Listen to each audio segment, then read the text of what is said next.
San Romualdo. Abad. 951 a 1027. Fundador de los camaldulenses. Memoria obligatoria. Al fin de sus días solía decir con frecuencia: si queréis la vida del cielo y la de la tierra, ayunad y haced penitencia, y para probarlo, no necesitaba más que el ejemplo de lo que en él sucedía.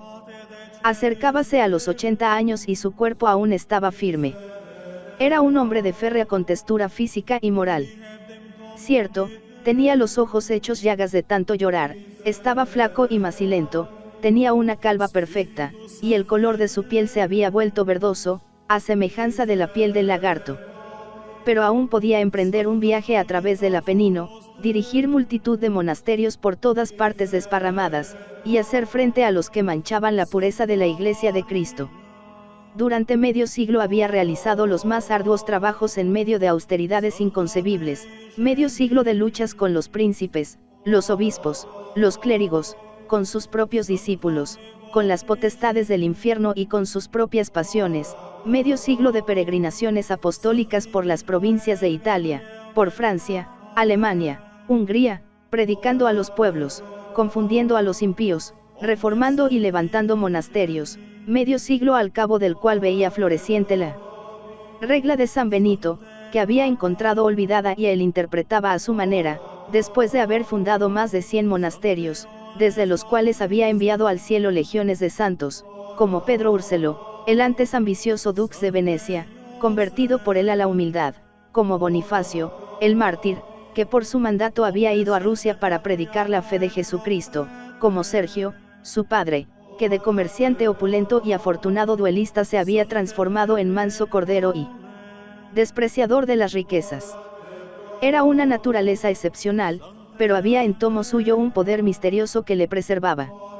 Tiene el don de arrastrar a los hombres, pero no sabe hacerse querer. Los atentados le pusieron en peligro muchas veces. Un día quieren despeñarle los monjes de San Apolinar de Erevine, que no estaban conformes con sus extremos de austeridad. Otra vez, en Cusá, junto al Pirineo, los paisanos quieren matarlo fanáticamente para tener la suerte de poseer sus huesos. En otra ocasión, un abad aseglarado le aprieta la garganta con las manos y está ya a punto de sofocarlo.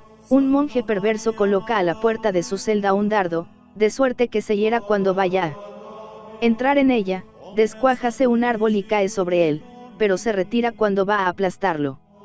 Dios vela sobre su vida y lo libra siempre, lo libra de los accidentes de la naturaleza, de la malicia de los hombres, hasta de sí mismo. Aquel cuerpo no tenía mayor enemigo que su propio dueño. Trabajo, mucho; regalo, ninguno; dormir, poco; vestir, mal; comer, peor; una escudile de un pisto de harina o unas hierbas; semanas enteras sin probar bocado; cuaresmas pasadas entre las nieves de las montañas; años continuos de reclusión en una ermita de 4 codos en cuadro, como eran todas las ermitas primitivas de la congregación camaldulense, por él fundada. Camina de desierto en desierto, practicando y exigiendo en todas partes los mayores rigores a que puede llegar la naturaleza. Le gusta vivir entre las emanaciones pantanosas de Comacchio, y cuando reaparece, es casi imposible reconocerle. Vuelve hinchado, comido por la fiebre, el color amarillento, el cabello caído, enrojecidos los ojos. Su vida es algo milagroso. Lleva sin cesar un cilicio y no se lava nunca. Muchos de sus discípulos, que no tienen su misma resistencia, mueren o lo abandonan. Bruno de Kerfurt, futuro apóstol entre los esclavos, le dijo un día que era mejor marcharse a Polonia y vivir entre paganos que morirse inútilmente en una choza levantada sobre un lago, y añadía: ¿quién, joven o viejo, no está enfermo entre nosotros? ¿Qué puede hacer en una celda aquel cuyos pies están tan débiles que al llegar el domingo no puede ir a la iglesia para comulgar? Las protestas se manifestaban a veces de una manera violenta. Los monjes de Bagno echaron de casa al fundador después de apalearle. En otro monasterio prendieron fuego al ramaje que cubría su choza. En un desierto, cerca de Fonte Avellana, un monje, para vengarse de un castigo, acusó a Romualdo de una falta grave. Los demás le creyeron, y, llenos de ira, hablaban ya de colgar en un árbol al hipócrita o de quemarle vivo. Al fin se contentaron con castigarle a no decir misa en adelante, y él se sometió humildemente, hasta que, 6 meses más tarde, pudo verse que todo aquello era una vil calumnia. Cerca de 80 años tenía ya el terrible asceta cuando se puso en camino para ir a tierra de infieles a derramar su sangre predicando la fe. Acostumbraba decir que le gustaban más los mártires, a pesar de su actuación ruidosa, que los confesores con su virtud escondida, y es verdad que él, miembro de una de las familias más ricas y más nobles de Erevine, había conservado una pequeña tendencia hacia lo extraordinario, hacia lo teatral. Quería acabar su vida, aquella vida larga y llena, con el martirio. Pero Dios le dio a entender que le era más agradable el martirio cotidiano del eremitorio. Su carácter huracanado, amigo de las soluciones imprevistas, se muestra desde el comienzo de su vida religiosa. Siente el llamamiento entre las orgías de una juventud disoluta y aventurera, y toma el hábito a consecuencia de un duelo en que su padre mata al adversario. Fue tan grande la impresión que le produjo este suceso, que se creía salpicado por la sangre del muerto.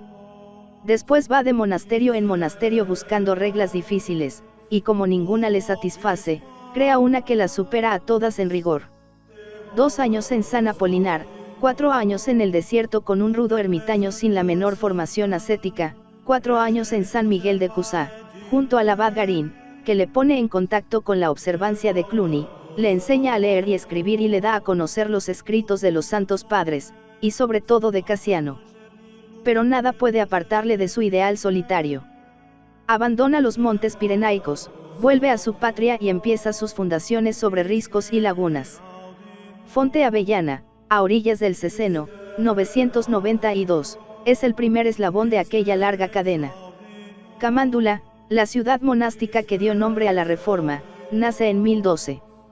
Después de una vida tan inquieta, era natural que el cuerpo sintiese las melas del cansancio, pero el alma continuaba íntegra y fuerte como el primer día.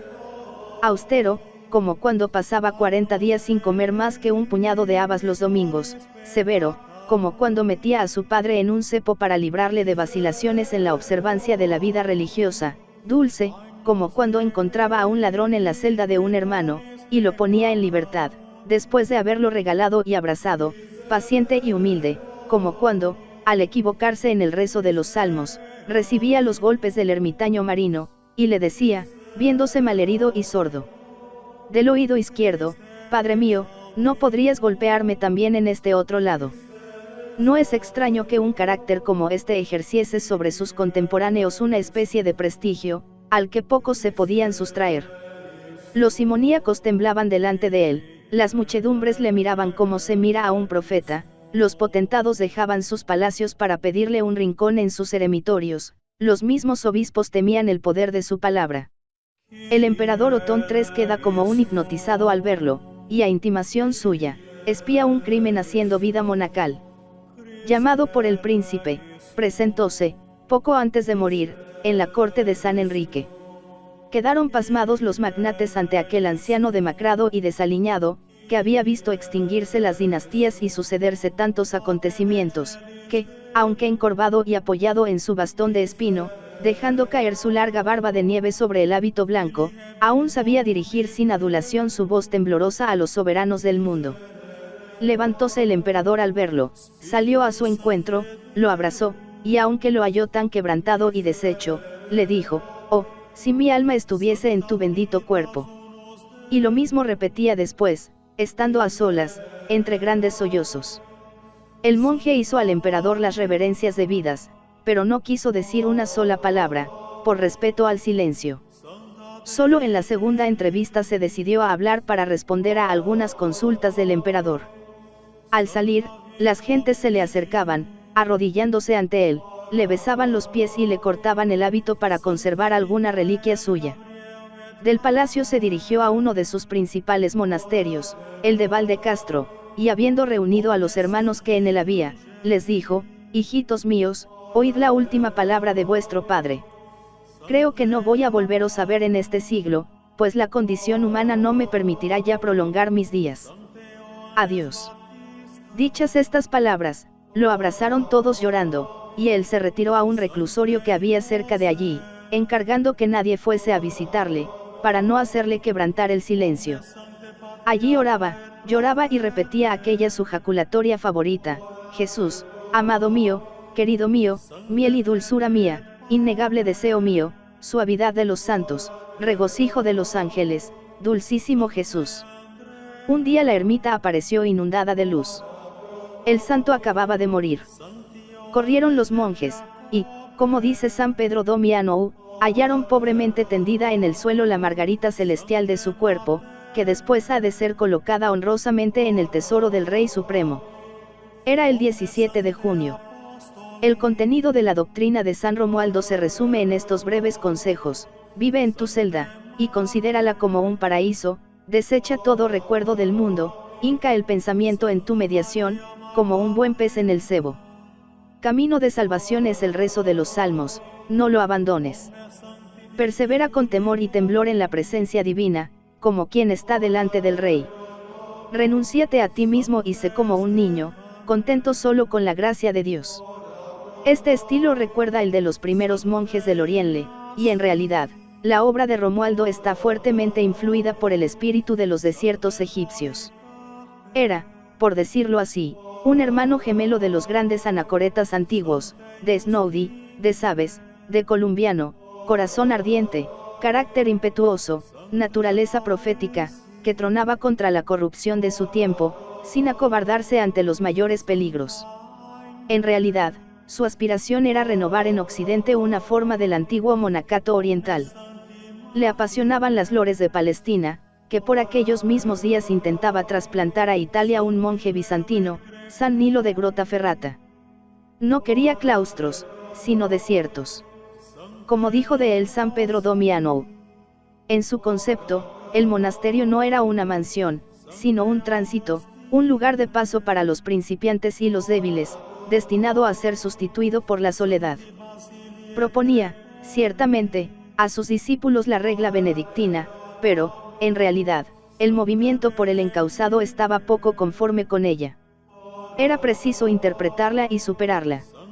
Más arriba, clamaba un discípulo del reformador, y en esta actitud se encerraba un fondo de desdén para el ideal casinense, excesivamente discreto y condescendiente.